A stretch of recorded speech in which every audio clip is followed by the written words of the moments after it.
temai, kaip dirbti su įsikvėpimu, jums prireiks būtinai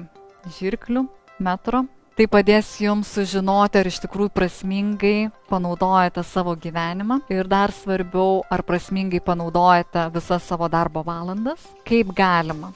susikurti ir panaudoti įkvepiančias citatas, norint dar geriau, efektyviau ir su didesnė motyvacija dirbti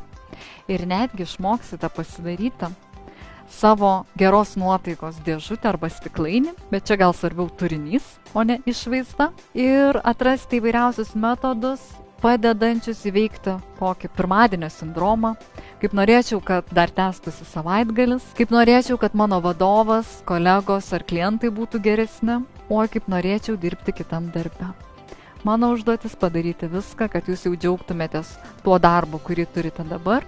ir kasdieną atrastumėte būdų, kaip aš vėl galiu naujai pasižiūrėti į savo darbą ir kaip dirbti su didesne motyvacija.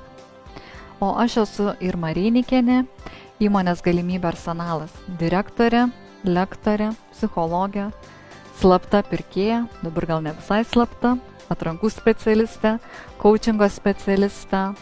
Personalo valdymo ir mokymo srityje dirbu daugiau nei 12 metų, taip kad turiu sukaupusi didžiulę tiek savo kaip darbuotojas patirtį, savo kaip vadovės patirtį ir savo klientų patirtį. Ir tikrai žinau,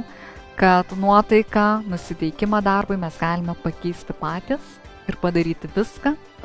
kad galvodami apie darbą savo sakytume arba netgi kitiem rėktume: valio, šiandien einu į darbą.